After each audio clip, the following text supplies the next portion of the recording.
Assalamualaikum warahmatullahi wabarakatuh. Perkenalkan, kami kelompok 4 dari mata kuliah Rekayasa Jembatan Universitas Muhammadiyah Sumatera Barat yang beranggotakan Veronica Danzel, Nur Rahman Aidil, Syarifah Aini, Suci Azhara, dan Maisarah Utari. Pada presentasi ini, kami akan merangkum perencanaan dan langkah kerja untuk jembatan komposit baja beton dengan bentang 20 meter yang memiliki pondasi tiang pancang dan pilar di tengah. Materi ini akan mengikuti SNI yang relevan dan praktek rekayasa terkini, menekankan keselamatan, ketahanan korosi, dan verifikasi uji beban. Untuk ruang lingkup perencanaan kami, jembatan dibangun dengan 2 lajur, asumsi 2 kali 3,5 meter lajur kelas A, tanpa trotoar, struktur dengan gelagar baja longitudinal yang bekerja komposit dengan dek beton bertulang atau ladder deck option. Panjang bentang utama jembatan sepanjang 20 meter dengan pilar di tengah yang menyalurkan beban ke fondasi tiang pancang pracetak. Untuk lingkup mencakup desain struktur, fabrikasi baja dan beton pracetak, pemasangan tiang pancang, erection gelagar, pengecoran dek komposit, serta finishing. Untuk tujuannya adalah struktur yang aman, ekonomis, dan tahan korosi untuk lalu lintas kelas A. Sementara itu, untuk standar rujukan kami adalah SNI 1725, SNI 2847, SNI 03-4434, SNI 03-2451. Masuk ke langkah pekerjaan yang pertama, yaitu persiapan lapangan, survei, dan perizinan. Dimulai dari survei dan geoteknik. Bisa dengan metode sondir yang menggunakan CPT atau bor manual pada posisi pilar dan abutmen, analisa profil tanah, groundwater table, dan rekomendasi kedalaman pile. Dilanjutkan dengan desain struktur dan shop drawing untuk hitungan momen, defleksi, layout shear connector, detailing sambungan las, dan gambar kerja. Lalu perizinan dan koordinasi. Semua dokumen administratif harus diselesaikan sebelum pekerjaan tiang pancang. Di antaranya adalah IMB, AMDAL jika diperlukan, SLO, izin lalu lintas lokal, dan koordinasi utilitas.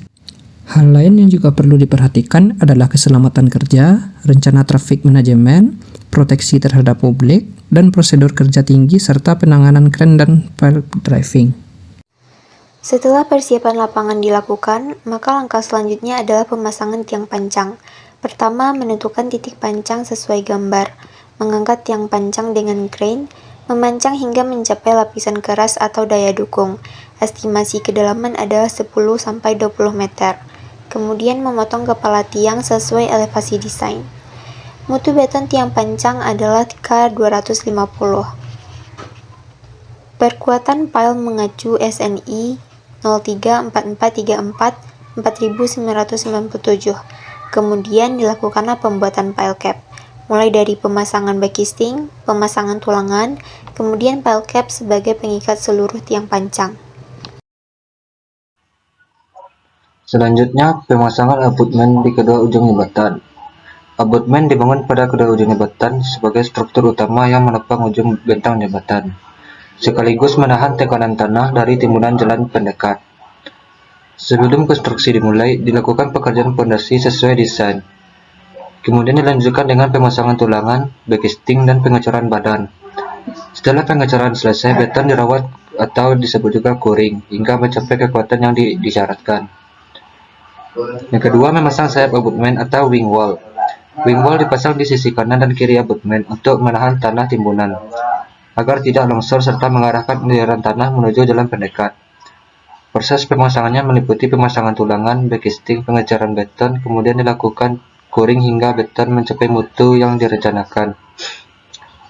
Yang ketiga, menimbun tanah di belakang abutmen. Setelah struktur abutmen cukup kuat, dilakukan penimbunan tanah di belakang abutmen menggunakan material pilihan. Penimbunan dilakukan secara berlapis, sekitar 20-30 cm setiap lapisan. Kemudian dipadatkan menggunakan alat pemadat hingga mencapai kepadatan sesuai spesifikasi. Tujuan penimbunan bertahap adalah mengurangi penurunan tanah, mencegah tekanan berlebih pada abutmen, dan menjaga kestabilan jalan pendekat. Selanjutnya, pemasangan pilar. Yang pertama, memasang tulangan kolom pilar. Tulangan baja dipasang sesuai gambar kerja dan spesifikasi teknis. meliputi tulang utama dan sengkang, posisi, jarak, panjang sambungan atau lead splice, serta selimut beton diperiksa agar memenuhi standar mutu konstruksi. Yang kedua, memasang backisting. Backisting dipasang mengelilingi tulangan untuk membentuk dimensi kolom pilar sesuai desain. Backisting harus kuat, kokoh, kedap terhadap kebocoran adukan beton, serta dipasang tegak agar tidak berubah untuk saat pengecoran. Yang ketiga, melakukan pengecoran. Beton dengan mutu yang telah ditentukan dituangkan ke dalam backisting secara bertahap. Selama pengecoran digunakan konkrit vibrator untuk memadakan beton sehingga tidak terjadi rongga dan beton menjadi lebih padat.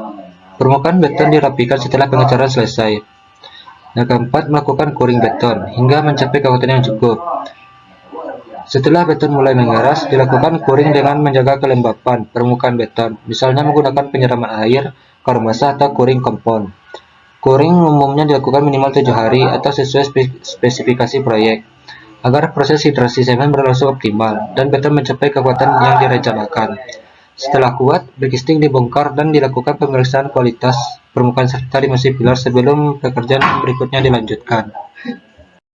Setelah menampilkan struktur pondasi tiang pancang, pelkap, bearing, dan pilar yang telah selesai dibangun sebagai penopang utama jembatan, selanjutnya dilakukan pengerjaan pierhead, dimulai dengan pemasangan backisting dan tulangan, kemudian pengecoran beton hingga membentuk kepala pilar yang berfungsi sebagai dudukan gelagar. Setelah beton pierhead mencapai mutu yang dipersyaratkan, backisting dibongkar dan dilakukan pemeriksaan elevasi serta dimensi. Selanjutnya, dipasang elastomerik bearing pad sebagai tumpuan gelagar. Pada gelagar jembatan sepanjang bentang 20 meter diangkat menggunakan kren dan diarahkan menuju posisi di atas bearing pad pada abutmen dan pierhead. Gelagar diposisikan secara presisi di atas bearing pad, kemudian dilakukan pengecekan elevasi, kelurusan dan jarak antar gelagar agar sesuai dengan gambar rencana. Setelah seluruh gelagar terpasang, dilakukan pemasangan diafragma atau pengaku antar gelagar sebagai pengikat, sehingga struktur siap untuk pengerjaan lantai jembatan pada tahap berikutnya. Selanjutnya, pemasangan shear connector. Konektor ini berfungsi menyatukan kerja baja dan beton menjadi struktur komposit. Setelah pemasangan shear connector, selanjutnya pemasangan backisting dan tulangan lantai. Pertama, memasang backisting atau metal deck, memasang tulangan pelat lantai, dan memastikan posisi selimut beton sesuai desain. Selanjutnya, pengecoran lantai beton. Pertama, mengecor dek beton secara bertahap, meratakan permukaan menggunakan konkrit vibrator dan skret, melakukan curing selama beberapa hari agar beton mencapai mutu rencana. Setelah pengecoran lantai beton, dilanjutkan pemasangan expansion joint. Pertama, memasang sambungan mulai pada kedua ujung jembatan, berfungsi mengakomodasi pemuaian dan penyusutan struktur. Selanjutnya, pekerjaan finishing. Pertama, memasang trotoar, memasang railing atau pagar pengaman, memasang drainase deck, mengaspal permukaan jembatan, dan mengecat marka jalan dan memasang rembu. Selanjutnya, pengujian jembatan. Pengujian jembatan dilakukan dengan pemeriksaan dimensi dan mutu pekerjaan, uji beban statis dan dinamis menggunakan kendaraan uji, dan memastikan landutan masih dalam batas yang diizinkan.